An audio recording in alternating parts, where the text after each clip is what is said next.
OGTV 45 tapping in. And I might have found the most arrogant Nigerian on TikTok. This one says, we're not allowed to call ourselves Black Americans. We are African Americans on paper, and so is everybody that comes from Africa. And if we don't call ourselves African Americans, if we keep calling ourselves Black, the teacher is going to flunk us. Yeah, that's what he's saying. I hear a lot of Black Americans come on social media and say that they are not Africans, they are Black Americans and should never be identified as Africans. And Africans do the same bullshit.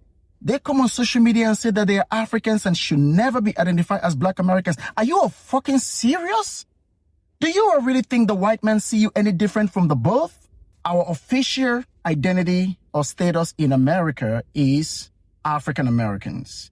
And majority of you that are in college, whether you're taking undergraduate program or master's program or doctorate program, will agree with me that if you write a paper about Black nationalism or slavery or African American issues and you use Black, your professor will flunk you. You really think these folks can't tell us apart? You can't be that dumb, brother. How you think they know which Mexicans to grab and which ones to leave alone? It's a thing called documentation. We have social security cards. They know who's from here and who's not from here, bro. The way that you vehemently declare who we are is insulting because you don't know none of our grandmamas. And if she's saying something different from what you saying, nigga, who are you? It's like if your education system is behind ours, you got people living here their whole life who can't tell you what was going on in America in the 1500s or before that. How you could tell me that? Just because people left from Africa on them slave ships, you can't tell me for certain you know who was here when they got here. So why are you so vehemently telling me who I am? When I can name my father's 5 and 6 generations back. You can't name my father's 5 and 6 generations back. How dare you tell me who I am? That's the arrogance. That's the mentality that we sick of. You come across as a scammer, and you come across as a nigga trying to sabotage our plans because they don't apply to you. That makes you a hater and a scammer. Why should you be classified as someone who has been here since this country started and you know you just got here? You know that we're fighting for reparations for what was done to our ancestors during slavery. And you know you have no part in that.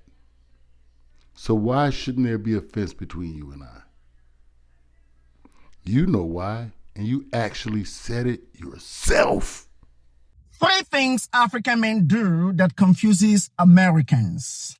3 things. Number 1, African men are non-confrontational. No matter what you do to an African man, even if you use a racial slur against them, they will never confront you. And a lot of people mistake this for weakness. They feel because African men don't confront you or they don't talk back when you do something bad to them, they feel they are scared or they are weak. No. African men are not scared. They are not weak.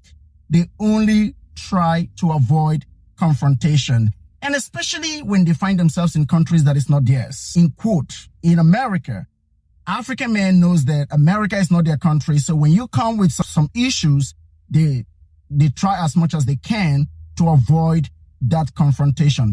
I'm so glad you said that, because this is the exact reason why we're delineating.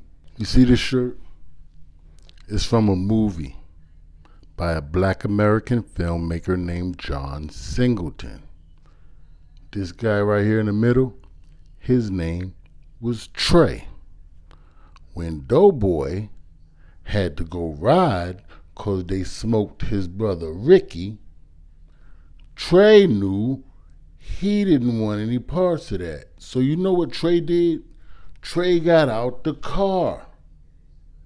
Everybody respected Trey for getting out of the car. It's not him. We weren't mad at Trey for getting out the car. Go ahead, Trey. That's not your thing.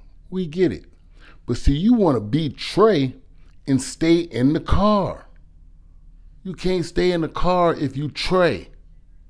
For one, you're confusing to nobody. All right, we all know why you're non-confrontational and who you're non-confrontational with. You're non-confrontational because you don't want to have to give up that green card. You don't want to catch no case over here and then send you back across the water because you don't want to be there. As much as you love it there and love the culture, you want to be here real bad. Bad enough to let them call you a racial slur or anything else. But when it comes to us, you will be confrontational.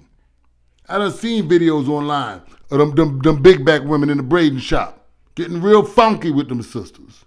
Yeah, I done seen it. Customer service sucks to hell. Yeah, I done seen it before. Y'all get confrontational with us. You not confrontational with them folks. And that's why we don't want to be classified as the same thing as you. Because we're currently fighting for something. And if you're not participating in a fight, then you can't benefit when we're victorious. This is what it all boils down to. You're non-confrontational. You thought that was confusing somebody. That's the crazy part. You're really insulting our intelligence. You really think we're dumb, that we're confused as to why you're non-confrontational. Nobody's confused. Black American or white American. Nobody's confused. We all know why you're non-confrontational. We all know. See, you weren't here when the scab players played in the NFL. I was here for that. See, the scab players, the NFL went on strike, right? They had a labor dispute about the money, whatever it was. And so, opposed to the NFL just canceling the season, being that they sold season tickets all across the country, they decided that they're going to find some other guys to play the season for them. They called them the scabs. Yeah, they start going down to construction sites or like hanging outside of the YMCA or outside of the penitentiary gate, just picking whoever they, hey, can you catch? Can you throw? If you look kind of big, they were just recruiting dudes. I wish it happened when I was in my 20s. I went to the NFL. But